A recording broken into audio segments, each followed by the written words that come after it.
Creativity in progress.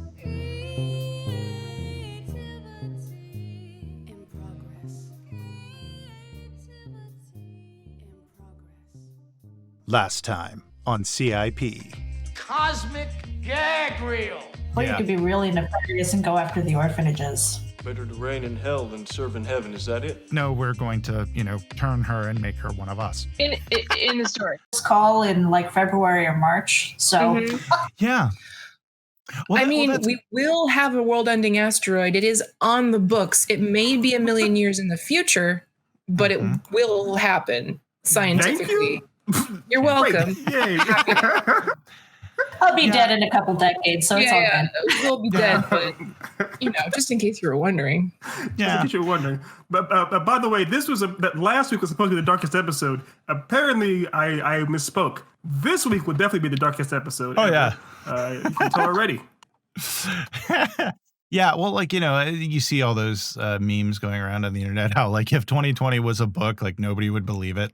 Seriously, if you think about it, if you had gone back to somebody in 2012 and given them a movie script with all of the events that occurred in 2020, even if you do half of the events, they would look at you and go, "This is stupid and insane and will never happen." And you will go, "Oh, my sweet summer child." Yeah. And just wait. Just wait. And that's so funny, doing these, obviously talking about horror movies, and even this story right here, starring Meredith as herself in the role she was meant to play. It's like, this seems like child's play compared to walking out your door. Mm-hmm. Oh, yeah. And I really want to know what happened with the Murder Hornets B plot. That just kind of disappeared. And, it was there. And then just went away. Oh, they're still there. They're just hiding. Oh. They're waiting for you to move to Japan and kill you. God. I actually saw something. I can't remember if it was yesterday or the day before, and it looked like these guys in spacesuits out in the woods in Oregon, and they were they were out there with the smoke and everything, putting them to sleep and harvesting all of these murder hornets. So I was just like, wow, okay. I saw that too, and I was like, oh my gosh, this looks like a real sci-fi movie. But you're right though, the fact that they were actually catching them as opposed to just putting them down. You're playing with Hammond from Jurassic Park. It's you shouldn't be meddling with powers of God. That shit's coming back to haunt us. Let me tell you, it is just going to be just throw it on the pile with the rest of the background tension. 2020. 2020. With how we've antagonized so much over the years, we've confirmed our own deaths 20 times over. Literally. That's why it's called 2020. It's been done twice. Yes. There's one guaranteed thing that's going to happen. We're all going to die. Yes. We definitely will. Death and taxes. On those lovely notes, thanks, Meredith, for coming back onto the show. My pleasure. It's going to be delicious. Oh, too soon. Too soon. Way too soon. For those of you who don't know.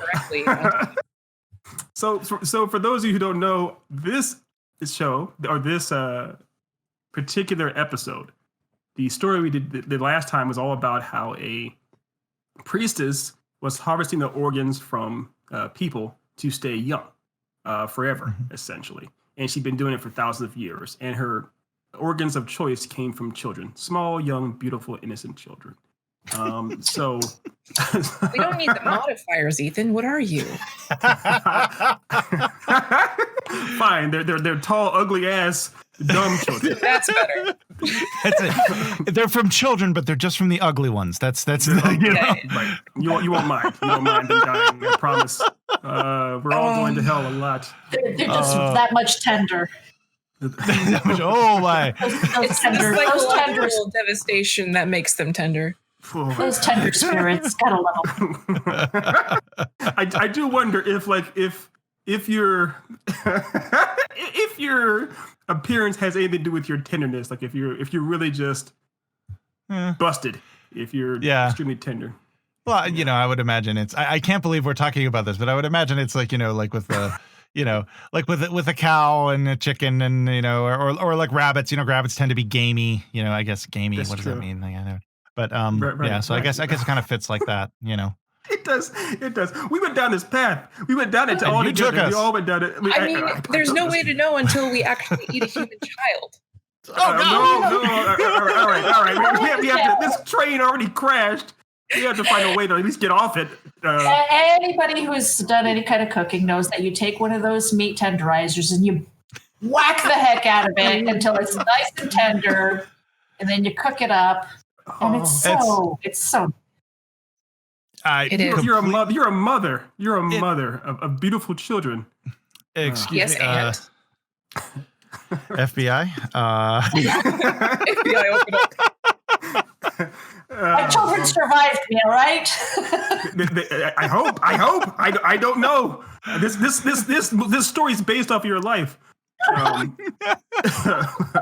So as we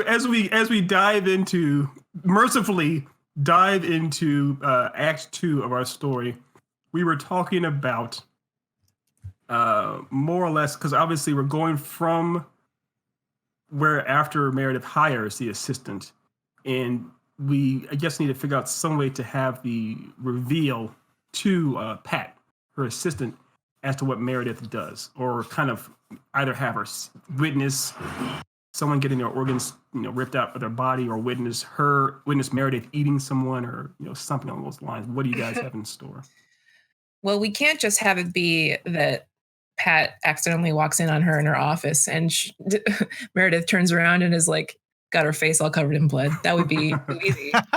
Surely. Fair. Yeah.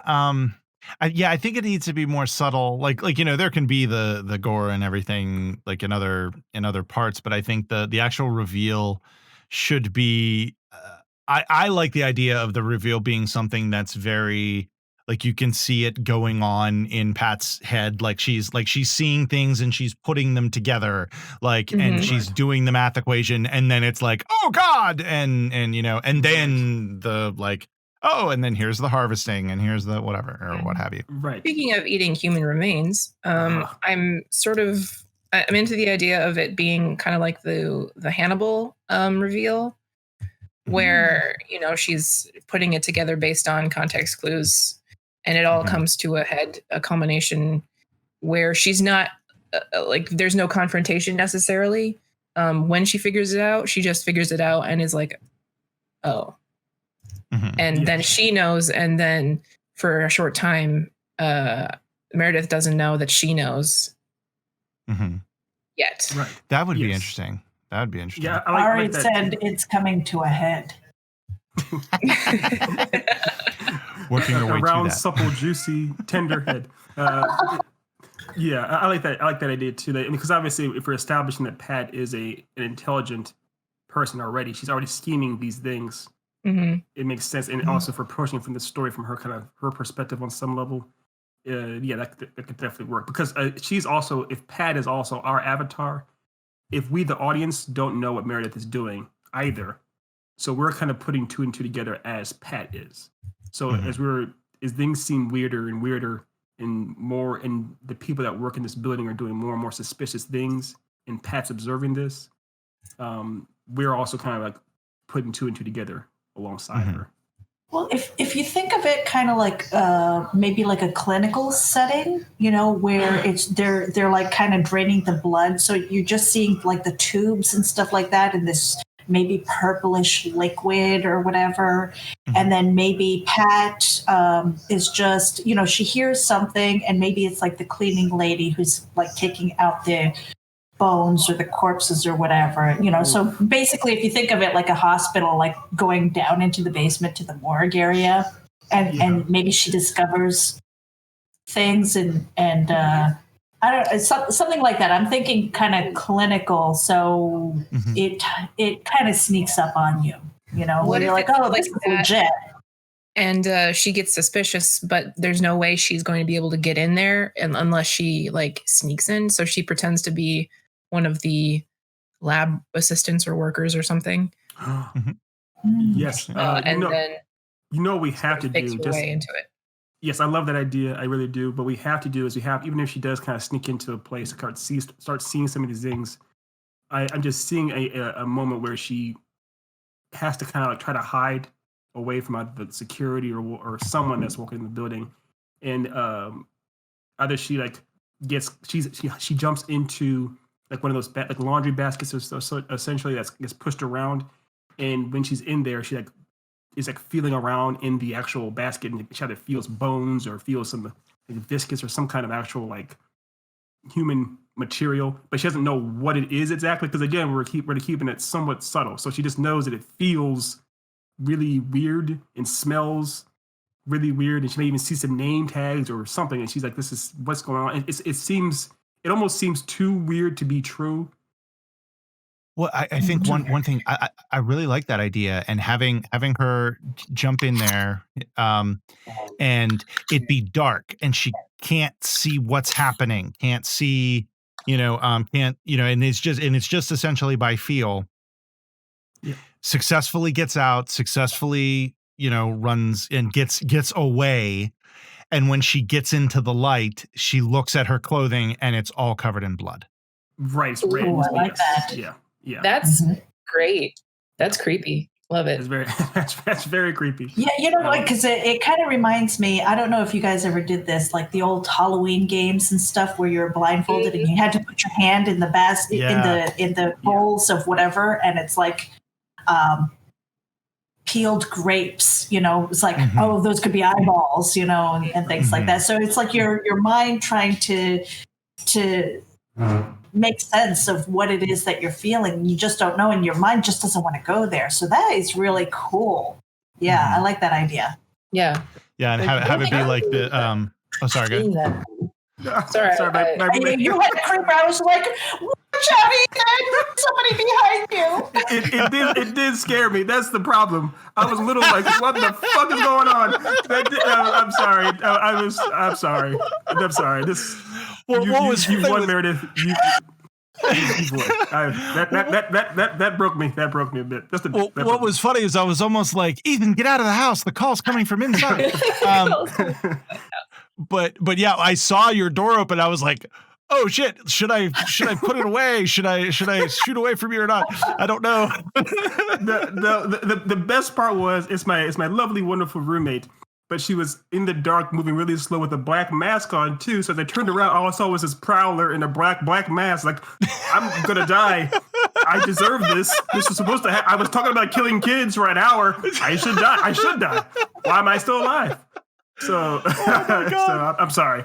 I didn't mean to disrupt the whole flow. I'm sorry. That's totally fine. Oh God, I love it. So yes, dead bodies in a laundry cart. Right. And discovering it via blood. Right. We could also introduce the idea that she is it may not be clear to the assistant exactly what the company does or what the company makes or what have you. So she may be kind of asking these questions to different employees that work there, or to Meredith herself.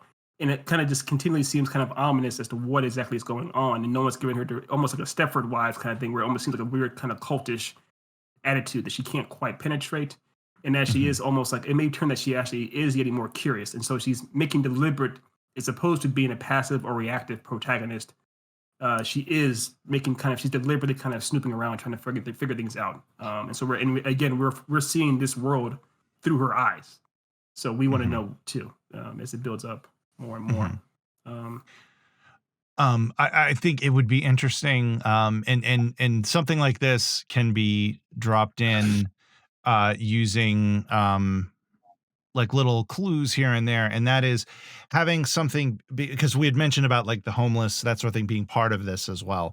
I think it would be interesting in the story if there's a little bit of the fact that everybody's talking about how great this new, like how great it's been for the last couple of generations, that like the city has been cleaned up. It used to be a hellhole, but now it's been cleaned up, and there's, you used to see homeless people in the corner all the time, and now you don't, and all that kind of thing. And something maybe that Pat can notice is they come in, but nobody comes out. And that might be what clues her in, and then she comes to find that this corporation was basically, it was almost basically like this like the CEO's deal with the devil, or maybe she's the devil. The government made the deal with her to basically be like, oh, you can get rid of the homeless people. We don't care how, but you just go ahead and do that. You know, I think that would be an interesting thing. Too topical. Yeah. Yeah, that's even darker if the government is almost somewhat complicit in what Meredith and her corporation or the company called Juicy Babies, what they're doing essentially, as far as like, look, we'll look the other way entirely. We will, no, don't ask, don't tell type of situation with the homeless and like orphanages too. Like Meredith brought up last week, if there's orphans that seem to be misplaced or for whatever reason no one wants to adopt them, all of a sudden they're gone. It's like, oh well, that's fine. Yeah, because they're not forgotten. Guess we can't do anything about it. Yeah. Oh well. Yeah. Exactly. And maybe it could be a thing where like you know the initial deal makers with it were like, obviously like they were the real evil fucks, but then it kind of became like there were other politicians that maybe came after, like other leadership that has come after that wouldn't have been okay with it, but they don't know about it, and also there's no problem, so they don't chase it down. And I think oh, good. Sorry. No, based on what you just said right there, other politicians come in and try to, it seems like they're trying to combat it or whatnot, but then all of a sudden they go missing too. That'd be interesting. Yeah. And it could be that could be one thing. One big tip off is essentially that when Pat is looking around doing her snooping and everything, and a politician that was really up in arms and seemed to really making headway against one of the politicians that's backing Meredith and her corporation, maybe even been getting ready to win an election against that politician. When that politician themselves goes missing, and that politician's name, like Ronald Bump or something like that. That this person's going up against, and then all of a sudden this other politician, Mo Frieden, goes missing, and she sees the name tag that says Mo Frieden in the laundry basket or what have you. It's kind of like, wait a minute, that's clearly this is I found the body.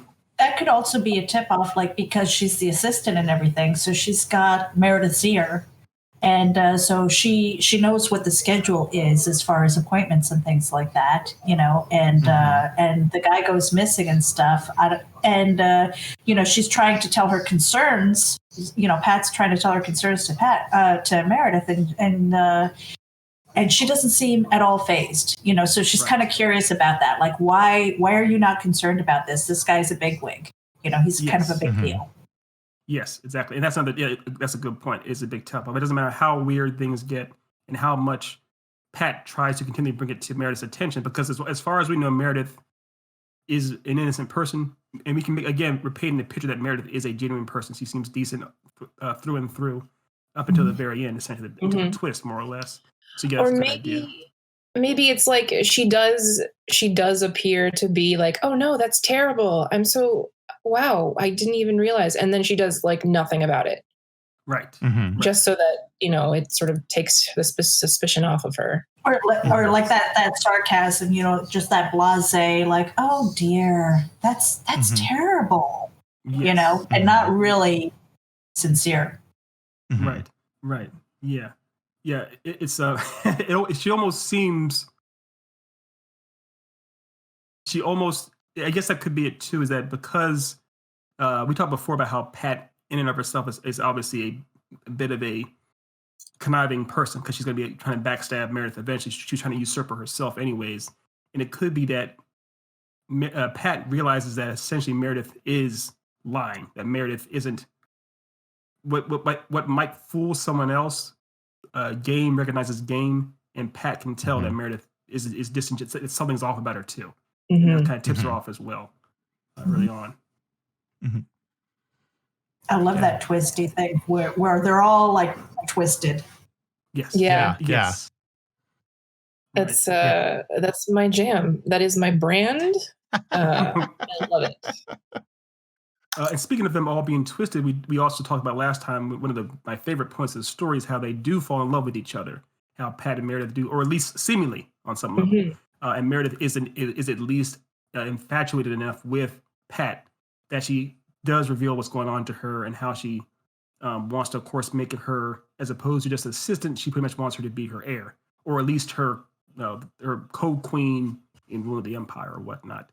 Have we talked about how they fall in love with each other, or any kind of things like, I mean, you can kind of get into that a bit possibly too, as far as what, maybe something they do. Well,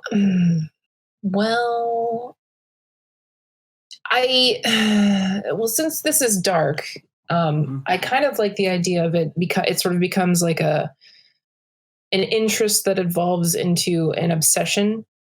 I don't know on whose side necessarily, because it could work for either way. If Meredith becomes obsessed with Pat, or Pat becomes obsessed with Meredith, because I mean, pretty immediately their circles overlap with each other. Right. Yeah. And the thing that popped into my head was more like a seduction that maybe accidentally becomes an obsession. Like you didn't intend for it to happen, but all of a sudden it's like, I must have her. And I don't know, maybe it's, so the power player, I would assume at the beginning is Meredith. So if she's like seducing just for the sake of, she's bored or whatever, but then Pat is very interesting all of a sudden, and so why? What is that compelling thing? And maybe she begins to obsess. And so from that point, she really loses clarity as far as, she doesn't see what Pat's doing. Right. Yeah. Yes. And she's kind of blinded by that because of her obsession. That's what it Pat is like, have to be that. I see an opening for myself to sort of make her a little bit more dependent on me, but we don't know that until the end. Yeah. Right. So one thing I thought of too, as you guys were both, Meredith and Ari, you guys are both speaking, is one thing could be that once essentially you could even have the biggest reveal is when Pat more or less deduces enough that something horrible is going on. She may even have blood on her, actually has blood on her face or whatnot, and she confronts Meredith. And she's like, "This, I know what's going on. I don't, or what's going on. Tell me something's going on here. I have no idea what it is. This is horrible." And she still has the blood on her, and Meredith takes her hand and pretty much walks her into some kind of a room to reveal something, which should terrify her or creep her out essentially. And instead, Pat just like slowly smiles and says, "This is amazing," or something like that. And by her having that turn, it really makes Meredith that much more infatuated with her. And then actually they kiss with all the blood on their face. They actually exchange a kiss there, a dirty, nasty, bloody kiss. What about like a bathtub of blood? Oh wow! Wow! I was running, and you got in the plane and flew. Yeah. No, I'm just saying, because if she's like, "Come here, I want to show you something," and she pulls her in. So, I mean, if you imagine a room with like one of those walk-in tubs that's just full of blood, but mirrors all over and stuff like that. Yeah. Okay, wait. Okay, come on this journey with me.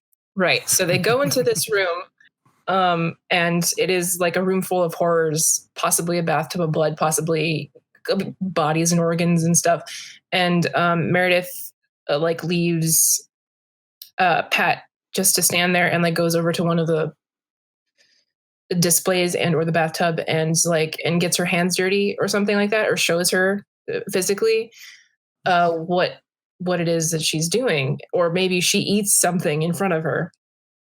And then she goes back over Meredith. And it's kind of like, it's a little threatening because Meredith still doesn't know if Pat is on her side. So the implication is if you're not cool with this, I'm gonna eat you or something. Right. Then Pat is she smiles and is like, "Oh, this is amazing." And then Meredith cups her face and leaves this bloody handprint on her cheek. And then they kiss. Yeah. Right. So I like that. And even right before that, right? Yeah. Yes, because even right before that, the forbidden fruit, she actually, while Meredith is still holding the actual child's organ or whatnot in her hand, and Pat's saying this is amazing, and then Pat actually takes a bite herself, and then they start putting hands. It's so, and almost they're eating and kissing, and it's very arousing and it's almost and disturbing. Right, and at the same time, you don't know whether or not Pat was maybe compelled, hypnotized or something like that. So I mean, you can almost argue that, although you probably don't need to. Yeah. Right. No. I'm sorry. Go ahead, Nate. Go ahead. Well, I was just gonna say, like especially with the bathtub of blood, you're making me think of Elizabeth Bathory, who is like one of the original serial killers. So like, in fact, I'm kind of thinking we should rename the main CEO Elizabeth, just for reasons. I love it because I love Elizabeth Bathory's story.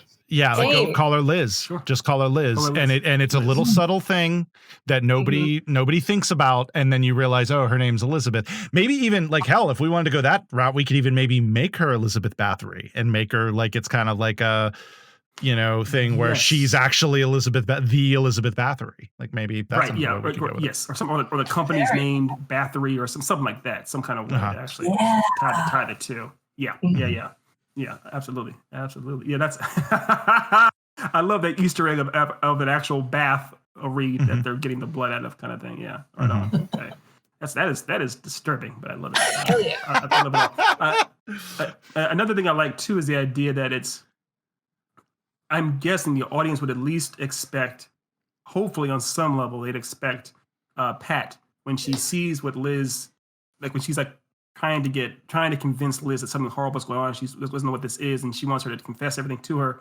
The audience will think that when Liz shows her what's actually happening, that she'll pretty much freak out or run away or something. They become a bigger confrontation or a fight or whatever. And instead, it'll be a twist as far as that Pat is into it. And when Pat, again, like you said, she eats the forbidden fruit as well. That'll be like a what the kind of a Tyler Durden type of moment. Too. And then so we'll see there should be a turn there as we get into Act 3, as now they look like a couple. They're literally a power couple. How now Pat is dressing essentially like a priestess herself, like a high-ranking Egyptian priestess herself. How the two of them are always together, smiling like a couple does when they first get together, kind of thing. It looks very much like they look harmonious. It looks almost, bizarrely enough, they look cute together. That way, when the twist comes at the end, when Pat does slash Liz's throat, it's like, wait a minute, we didn't see that coming. That twist kind of so catches off guard. Yes. Delicious. Like, this is specifically catered to me and my interests, and I'm sad that it doesn't exist as a. You're sad that it doesn't exist. Well, that's a funny bit. Is every time Ethan talks about, like, you can see it in his face when he says when she eats the organ, like it just, you can almost see the disgust on his face while he tries to say the. I mean, you can see my face, in your head, and you're like, no, I don't want to see this in my head. The best part is that these characters are always drawing it. For those of you who can't see on the actual stream or whatnot, these characters, these women, are genuinely beautiful, and the thought that in real life there could be beautiful women out there that are doing this kind of stuff is just, I don't know if I'm aroused or. Okay, so the difference is, if this was real, that would be bad. That'd be very bad. Really not great. However, in the beautiful, wonderful realm of fiction, where sexy ladies can make out in blood baths. And hey, Ethan, remember, no king shame. No king shame. Fair. That I apologize, Nate. I apologize. That is literally our one motto. No king shame, and I broke it. I apologize. Hey, you don't have to be into it. That's all. That's totally fine. Fair. But fair. So my question is, so we've established, I think we've established an interesting Act 1 and Act 2, but there's one slight thing, and I'm wondering how we're going to do it. Is by having that turn be that that Pat is into it, we kind of nuke the conflict, which is, is Pat's going to make it out? Is she going to be? And it's like, oh no, she's joined it. So what is Act 3 going to be? Like, what's the conflict there? So what I thought about that, it'd be essentially the other politicians or other people, because essentially we could also have the idea that Pat was trying to get anyone to notice that something was going on. She was almost a whistleblower against the company. And by doing this, like for example, we already have a setup that there's another politician that Mo Smyden, whatever his name was, that gets killed off. That there's other people that are aware that something hinky is going on at Juicy Babies or Bathory, whatever we call it now, that company. So it could be that they're still after. Well, what if? Oh, sorry. What about Pat reacts to what's happening the way she does, but what if we as the audience are still unsure if she's like lying or making a play to try and survive? Then like the next act is a little bit blurry in that we're not sure if we should root for her because she seems like she's playing both sides. Well, from last week, there was a third character, a third archetype, which was a pioneer. What if it was kind of like a love triangle? How so? If you're saying, what if Pat had a lover before already? Or this person, the pioneer. I don't know if we had developed that character at all, but if he was somehow whether he was a detective or something, I don't know how that would fit in, but it would almost be like a good versus evil, yes. And so Pat is between the pioneer and Liz. Yes. You see what I mean? What if? I see Nate. Yeah, he's thinking. I had a thought, a little thought. What if we can play into a little bit of both with the governmental thing and the Pat and the love triangle spiel? Have it be that the person trying to take down the company is Pat's former lover, and he's a politician, and he's trying to bring the company down, and he sends her in as a plant, as a spy, essentially, to try to gather information. She gathers information, there's the turn, and then there's a big question at that point of like, okay, is she okay? Oh, she's playing along so she can get as much as she can to try to really take this whole thing down. Yeah. And then there's the final ending, and maybe in the final ending when she kills the CEO, the former lover is there too, and she kills him too. Yes. I'm 100%. I'm 100% on board with this, but it's a little bit of the delivery is a little different. So the idea that you're right that she's playing both sides. So she's playing the pioneer, the politician guy. She's like, oh, I found something big, something you won't believe. Come to the. You have to see it to believe. If I tell you, you won't understand how crazy it is. He comes there, and then basically once he's inside the corporation, the Bathory Corporation, what have you, he gets his throat slit or whatnot, like you mentioned already. And then we see both of them standing there in front of him, and he realizes, oh, I've been had. Yeah, well, and I was thinking we could make it we could make it work where the discovery, because we had mentioned that originally we were going to have the politician go in and that's how she finds out.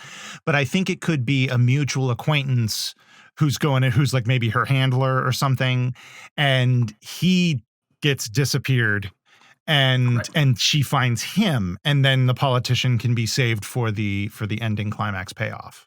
Right. The real politician is her, the person she's working for, or her lover, the other person that she's in love with. Or another option would be that he didn't have any history with her at all. He's just, because there have been missing bodies, he's like the one detective, the one good guy that is investigating this. And of course, so there's that sexual tension without actually ever being maybe lovers between the pioneer, the detective and Pat. Right. But, so there's that tension and stuff, and there's that but he's thinking that she's the in to find out more because he's been investigating for so long, and again, those dead bodies is like where are all these people disappearing? But then finally, that one politician is like the big name is like, we have to do something about this. But I like the idea still of sacrificing him in the end too. Yeah, I like. I think so that we don't. Okay, so cards on the table. I'm not a huge fan of love triangles in the first place. However, I do like the idea of whether or not that she has history with him, that he is also sacrificed, because I want the main focus of this to be on these two women and their dark romance, instead of, yes, introducing.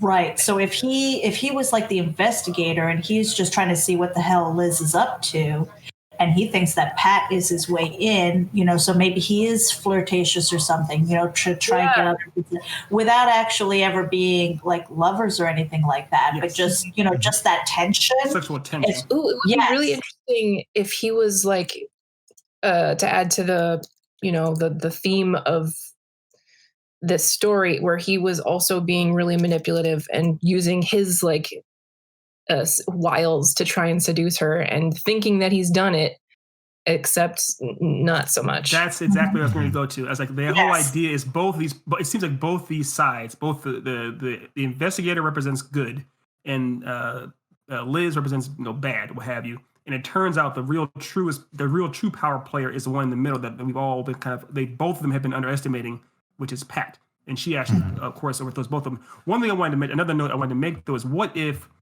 another actual reveal is that it seems like Pat was just a regular mild-mannered a person meant to be an assistant, but in fact she is already herself is an undercover agent or an investigator too.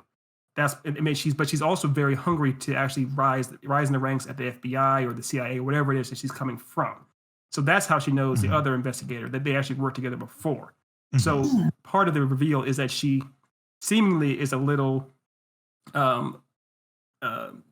I guess, a kind of a more of a hapless, innocent young girl that's trying to be an assistant, but it turns out she's actually a well-trained investigator that's trying to figure out what's going on inside this corporation.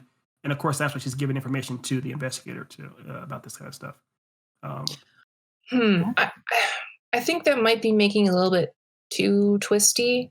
I think I like the idea that they worked together before, but maybe she was like some sort of client or something, where they know each other, and this, like, her career trajectory matches what she wants to do in this company, right?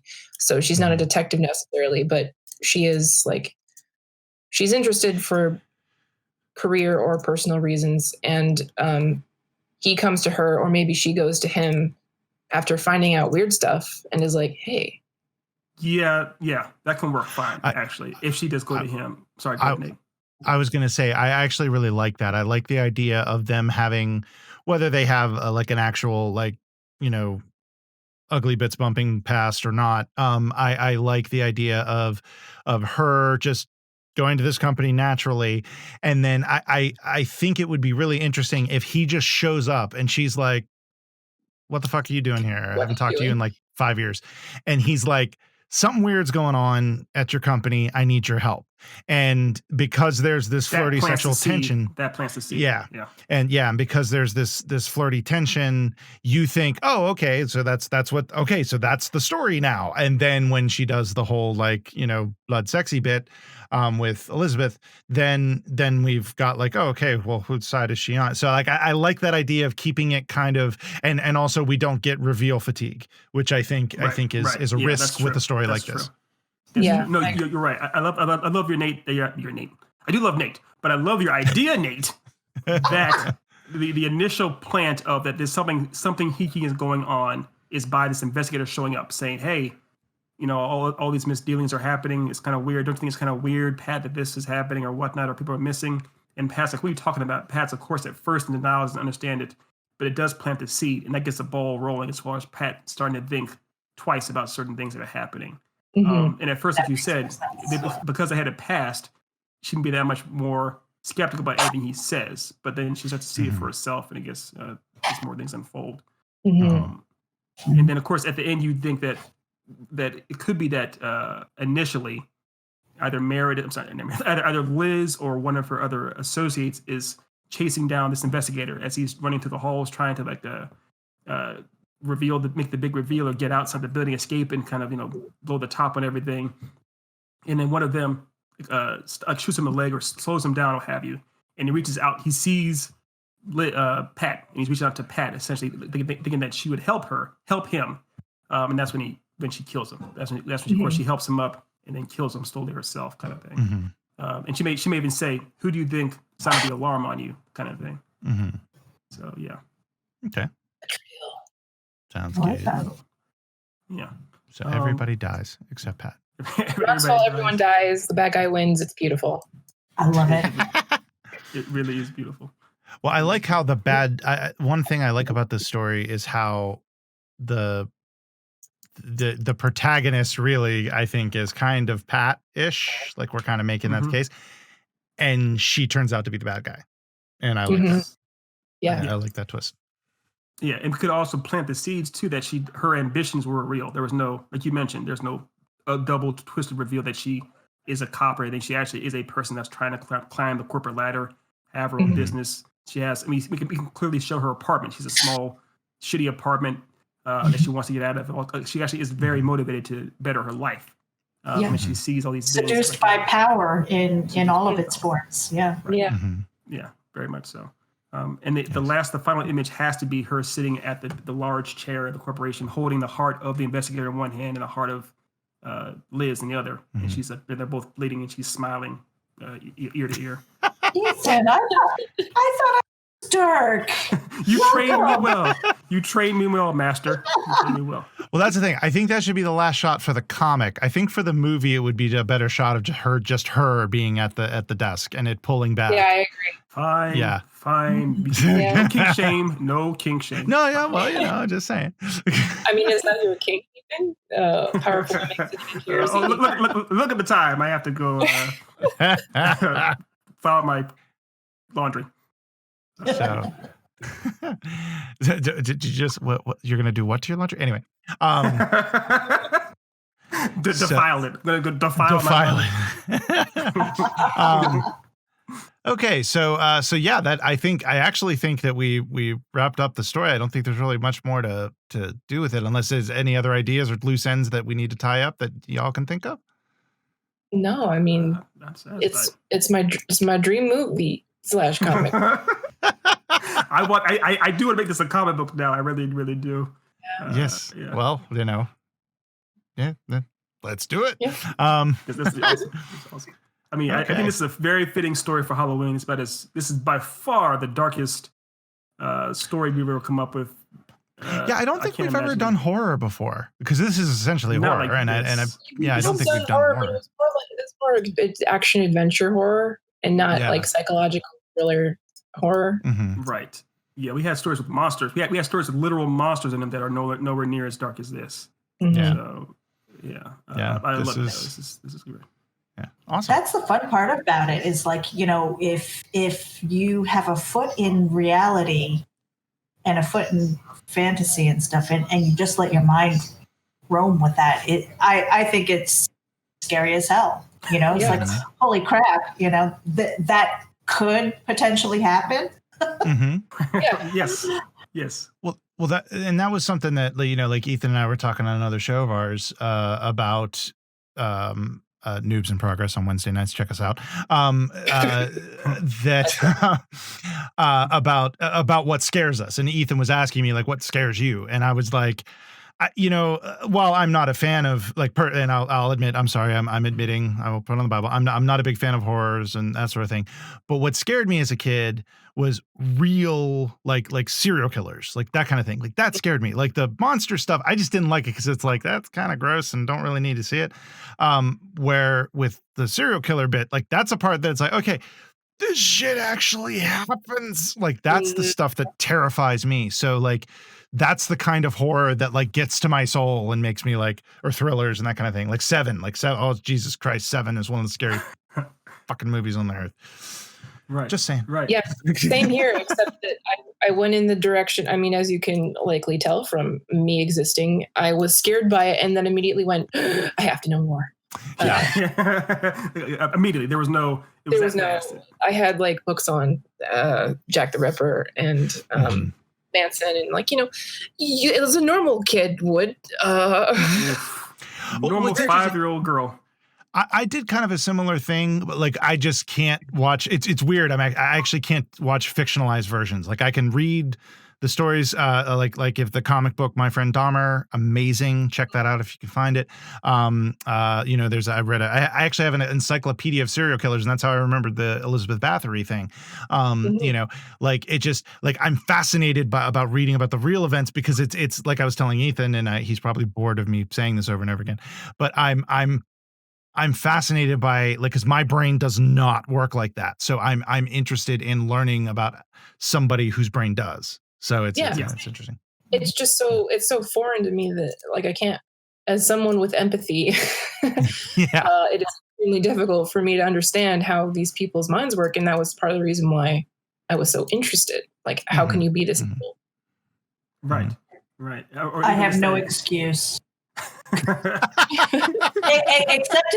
except to say I don't have time for jail, so that's why I write fiction.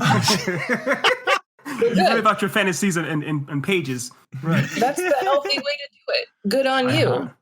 And I would be offended if I wasn't on some kind of soft watch list for my Google searches. But I'm just saying, it is for fiction writing. For those who are listening, Big Brother, it's hard to avoid. It's like, how do you get rid of a body? And it's like, no, I promise this is for fiction. Oh God, yeah. Yeah, just like the ancient poisons and things like that. The untraceables, and it's like you get FBI. Open up. I just did the search. You open up FBI jokes in one episode, that's good. Yes, it is. But I mean, even though we're talking about this kind of stuff, like for me, I told Nate this before, and I was in game chat with the founder of Nerds with Melanin, Otis, and Denzel, some other people. And I was telling them how I saw the movie Nightmare on Elm Street when I was 5. And it messed me up really, really bad because the idea of an unbeatable monster that attacks kids, that seemingly impossible thing freaked me out. The idea of someone like John Doe, spoiler alert for 7, because it is a person, on some level I can grasp with the idea that on a good day, I can still beat him in a fight. I can punch him down. I can get the best of him by running with my car.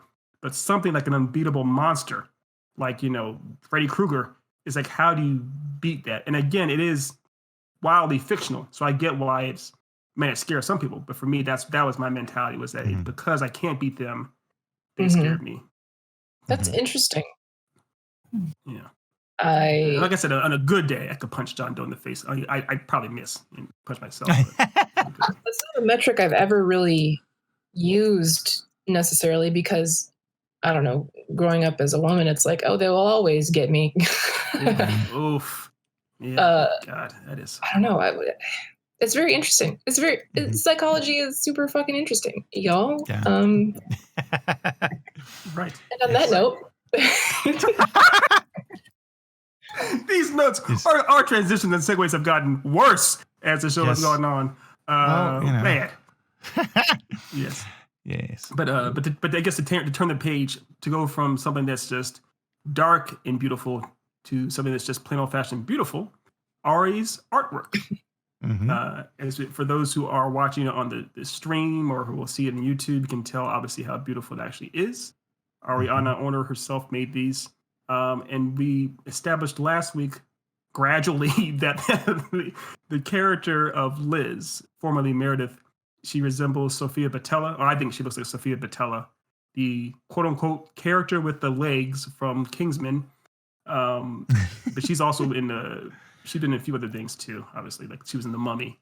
And then the character now, Pat or Patricia on the right, she to me resembles, she looks, I'm trying to think of Olivia Munn. Do y'all have anyone you can pull? Olivia Munn? Yeah, a little bit like Olivia Munn. A little bit. Not That's quite, what I see when I look at that. I can see that. I can see Olivia Munn. Yeah. Actually, you know what she reminds me of? She looks a little bit like I'm not sure what her name is, but in the Mulan live action movie, the main character that made that, because she's a huge star in China, but I'm not sure what her name is. But yes, very, very. And I was seeing a little bit of Ming Na. Yeah, I can see that. Yeah, a little bit. Just that little bit of Asian. Yes. Yeah, I love it. Very beautiful. Very, very beautiful. And Thank she you. does look like she could be, no offense, Ari, but she could eat children's hearts. Oh, She offense. looks like she could not like kick ass. Yeah. My goal is to make them look beautiful and dangerous. So there you go. Mhm. And they do. Success. Love it. Yeah, I can see Ethan wants to date both of them. So, I mean, again, no kink shame. Let's not. None, Let's none no whatsoever. kink shame. I mean,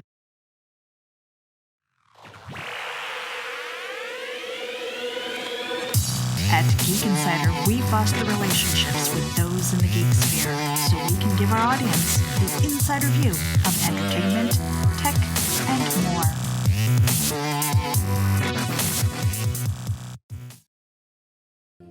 Create